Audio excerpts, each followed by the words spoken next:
भक्तजनों इस जानकारी को अधिक से अधिक शेयर करें।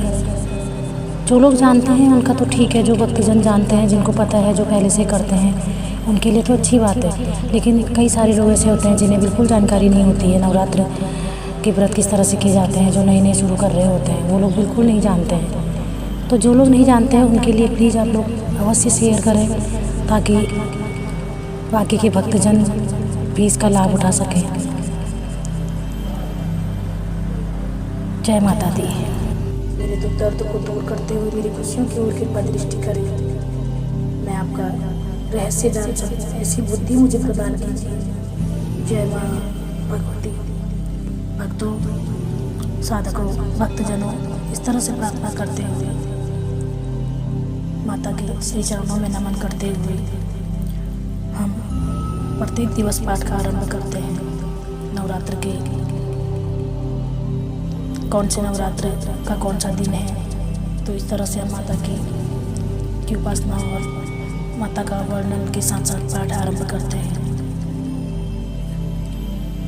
आज पुनः हम फिर माता के श्री चरणों में, माँ आदिशक्ति माता भगवती के श्री चरणों में सत सत नमन करते हुए पुनः आगे का पाठ प्रारंभ करेंगे। उससे पहले माता के श्री चरणों में जयकारा लगाते हुए कमेंट बॉक्स में जय माता दी लिखते हैं और उन माता से हम प्रार्थना करते हैं, उन जगतमयी, जगत जननी, उन जगदम्बा अंबिका से हम प्रार्थना करते हैं। मैं प्रार्थना करती हूँ, हे माँ भगवती, हे अंबिका, हे दुर्गे माँ, जो भी भक्तजन श्रद्धापूर्वक आपके श्री चरणों में शीश नवाते हैं और आपकी सेवा में संलग्न रहते हैं, नवरात्र में आपकी सच्चे हृदय से जो आपका स्मरण मात्र कर रहा है, स्मरण मात्र भी कर पा रहा है, सच्ची आराधना आपके सम्मुख रख पा रहा है, हाथ जोड़ के विनती कर पा रहा है, उन सभी भक्तजनों के जो इस पाठ को सुन रहा है और जो इस पाठ को कर रहा है, उन सभी के कष्ट, उन सभी के दुख दर्द को दूर करो माँ, उनके कष्ट को हर लो। जो भी श्रद्धालु जन, जो भी भक्तजन, जो भी साधक आपके श्री चरणों में अपना मस्तक झुकाते हैं, उनके तो आप कष्ट हर लेती हो, उनके सारे दुख हर लेती हो। इसी तरह से सबके भी कष्ट हरो माँ, हे जगत जननी जगदम्बा भवानी आदि शक्ति अंबिका भगवती माता के श्री चरणों में सत सत नमन करते हुए आगे का पाठ प्रारंभ करते हैं। जय माँ भगवती। छठे दिन माँ कात्यायनी को सत सत नमन करते हुए हम माँ कात्यायनी की पूजा उपासना करते हुए उनकी स्तुति करके सप्तशती का पाठ आरंभ करते हैं। भक्तजनों, माँ भगवती जगदम्बा को नमन करते हुए माता जगदम्बा का छठा स्वरूप माँ कात्यायनी का वर्णन करने जा रहे हैं। ध्यानपूर्वक सुने। चंद्र हासोज्वल करा सा दुर्लभवर वाहना कात्यायनी शुभ विद्या देवी दानव घातिनी। माँ दुर्गा के छठवें स्वरूप को नाम कात्यायनी है। माँ दुर्गा के छठवें स्वरूप का नाम कात्यायनी है। ये महर्षि कात्यायन की कठिन तपस्या से प्रसन्न होकर उनकी इच्छा अनुसार उनके यहाँ पुत्री रूप में उत्पन्न हुई थी। महर्षि कात्यायन ने सर्वप्रथम उनकी पूजा की, इसी कारण ये कात्यायनी कहलाई। माँ कात्यायनी अमोघ फलदायिनी है। दुर्गा पूजा के छठवें दिन इनके स्वरूप की उपासना की जाती है। इस दिन साधक का मन आज्ञा चक्र में स्थित होता है। योगा साधना में इस आज्ञा चक्र का अत्यंत महत्वपूर्ण स्थान है। इस चक्र में स्थित मन वाला साधक माँ कात्यायनी के चरणों में अपना सर्वत्र निवेदित कर देता है। परिपूर्ण आत्मदान करने वाले ऐसे भक्त को सहज भाव से माँ कात्यायनी के दर्शन प्राप्त हो जाते हैं। इनका साधक इस लोक में रहता हुआ भी अलौकिक तेज से युक्त हो जाता है। जय माँ कात्यायनी। अब पाठ प्रारंभ करते हैं। 9वां अध्याय हम पहुँचे 8वां अध्याय। इससे पहले वाले दिन हम कर चुके हैं, अब 9वां अध्याय है। शुंभ निशुंभवध। ऋषि बोले, हे राजन, रक्तबीज के मर जाने पर एवं युद्ध में अत्यंत अन्य असुरों के भी मारे जाने पर शुंभ निशुंभ दैत्यों का क्रोध बढ़ गया। फिर दैत्यों की प्रधान सेना को साथ लेकर निशुंभ युद्ध में दौड़ चला आया। उसके आगे पीछे दाएं बाएं बड़े बड़े दैत्य थे, वे क्रोध के मारे होठ काट रहे थे। शुंभ भी अपनी सेना के साथ ही मात्र गणों से लड़कर चंडिका को मार डालने की इच्छा से आ गया। दोनों दैत्य बादलों की तरह बाणों की वर्षा करने लगे। अपने बाणों के समूह से चंडिका ने उनके बाण काट दिए। फिर शस्त्र समूह से उन दैत्यों के अंगों पर प्रहार किया। शुंभ ने तीखी तलवार तथा चमचमाती ढाल ली। देवी के पराक्रमी वाहन सिंह के सिर पर प्रहार किया। अपने वाहन पर इस प्रकार प्रहार होते देख देवी ने सुरभ नामक बाण द्वारा निशुंभ की बड़ी तलवार पर तथा 8 चंद्रों वाली ढाल को भी काट दी। तलवार और ढाल के कट जाने पर इस दैत्य ने शक्ति चलाई। उसे आते देख देवी ने चक्र द्वारा उनके 2 टुकड़े कर डाले, उसके 2 टुकड़े कर डाले। तब तो अत्यंत कुपित होकर निशुंभ दानव ने सूर उठा लिया और फेंक दिया। देवी जी ने मुक्के के प्रहार से उसे चूर चूर कर दिया। दैत्य ने गदा उठाकर फिर चंडिका की ओर फेंकी। देवी ने उसे भी त्रिशूल द्वारा काट दिया और वह भस्म हो गई। फिर अंत में दैत्य राज को वर्षा उठाए आता देखकर देवी ने बाण समूहों के प्रहार कर उसे पृथ्वी पर गिरा दिया। उस भयानक पराक्रमी भाई निशुंभ के इस प्रकार धराशायी होने पर शुंभ क्रोध में भर गया और अंबिका को मारने के लिए सामने आया और रथ पर बैठा हुआ था। उसकी बड़ी बड़ी अनुपम 8 भुजाएं थी, उनमें 8 भयंकर शस्त्र शोभायमान थे। उन भुजाओं से सारे आकाश को ढांप कर वह शोभित हो रहा था। उसे इस प्रकार आता देखकर देवी ने शंख बजाया और धनुष की अत्यंत दुस्साह टंकार की। समस्त दैत्यों के तेज नष्ट करने वाले घंटे का शब्द करके उन्होंने दिशाओं को भर दिया। तब सिंह ने भी बड़े हाथियों के साथ उनके महामत को चूर करने वाली भारी गर्जना लगाई। उसके द्वारा आकाश, पृथ्वी एवं 10 दिशाएं गूंज उठी। तब काली ने आकाश में उड़कर पृथ्वी दोनों हाथों से ऐसी ताड़ना की कि वह सबसे पहले के सभी शब्द मंद पड़ गए।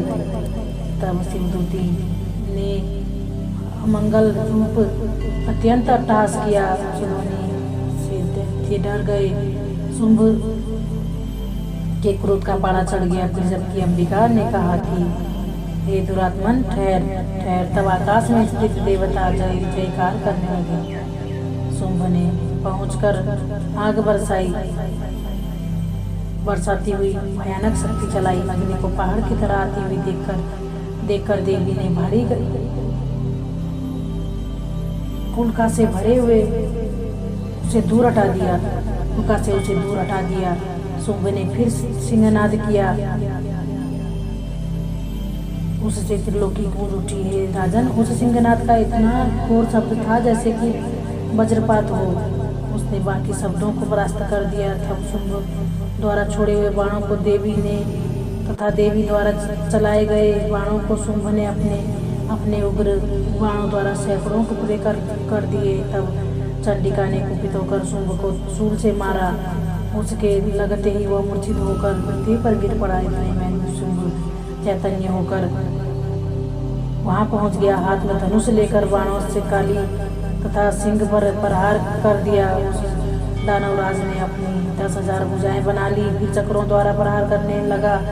तब घोर संकटों का नाश करने वाली भगवती दुर्गा ने अपने बाणों के चक्र तथा सभी बाणों को काट गिराया। तब निशुंभ देवती के दोनों सेना से आवृत होकर चंडिका के वध के लिए हाथ में गदा को लेकर बड़े वेग से भागा। वेग से आते हुए उसकी गदा को तीखी तलवार द्वारा चंडिका ने काट दिया। फिर दैत्य ने शूल उठा लिया। शूल हाथ में लिए उस देव पीड़क निशुंभ को आता देखकर चंडिका ने अपना शूल वेग से चलाकर उसकी छाती बींध दी। उसकी छाती फटते ही उसकी छाती से एक और महाबली पुरुष निकला। वो खड़ी रहे कहकर इस प्रकार कहने लगा, उस निकलते हुए पुरुष की यह बात सुनते ही देवी आह्वान करके हंसी और तलवार से उसका सिर काट दिया। तब वह पृथ्वी पर गिर पड़ा। भयानक दाढ़ों वाला सिंह दाढ़ों के असुरों के सिर कुरच कुरच कर खाने लगा। वैसे ही काल ने तथा शिवदूती ने बहुत से दैत्य का भक्षण कर डाला। कुछ एक घोर संग्राम से भाग गए एवं कितने दैत्यों को काली तथा शिवदूती ने खा डाला और कई सिंह के ग्रास बन गए। शुंभवध अपने प्राण प्रिय भाई निशुंभ की मृत्यु को देखकर इस प्रकार सेना को भी मरता देखकर कुपित होकर शुंभ कहने लगा, अरे दुष्ट दुर्गे, तू बल के घमंड से गर्व मत कर। अरे अहंकारणी, तू तो अन्य स्त्रियों के बल के सहारे लड़ रही है। देवी बोली, अरे दुष्ट, मैं अकेली हूँ। इस संसार भर में मेरे समान दूसरी है कौन? ये तो मेरी ही विभूतियाँ हैं, मुझमें ही प्रवेश कर रही हैं। इतना कहते ही ब्रह्माणी आदि सभी शक्तियाँ उसी देवी के शरीर में समा गई। अकेली अंबिका देवी रह गई। देवी बोली, मैं अपनी ऐश्वर्य शक्ति संपन्न अनेक विभूतियों के रूपों में यहाँ पहले विद्यमान थी। अब मैंने सभी रूप समेट लिए हैं। अब तो अकेली युद्ध में खड़ी हूँ, तू भी स्थिर हो जा। इसी बोले तब सभी देवता तथा दैत्यों को देखते देखते देवी और शुंभ दोनों में युद्ध छिड़ गया। तीखे बाणों की वर्षा तथा भयंकर अस्त्र शस्त्र से उन दोनों का युद्ध सभी लोगों के लिए भयंकर प्रतीत होने लगा। जितने भी दिव्य अस्त्र अंबिका छोड़ती जाती, दैत्येंद्र उन्हें निवारक अस्त्रों द्वारा तोड़ता जाता। इसी प्रकार परमेश्वरी अंबिका भी खेल खेल में हुंकार आदि शब्दों द्वारा दैत्यों से छोड़ दिव्य अस्त्रों को तोड़ती गई। तदंतर असुर ने सैकड़ों बाणों से देवी को आच्छादित कर दिया। तब देवी ने भी कुपित होकर बाणों द्वारा उसका धनुष काट डाला। धनुष के टूट जाने पर दैत्येंद्र ने हाथ में शक्ति उठा ली। अभी शक्ति उसके हाथ में ही थी कि देवी ने चक्र द्वारा वह शक्ति काट डाली।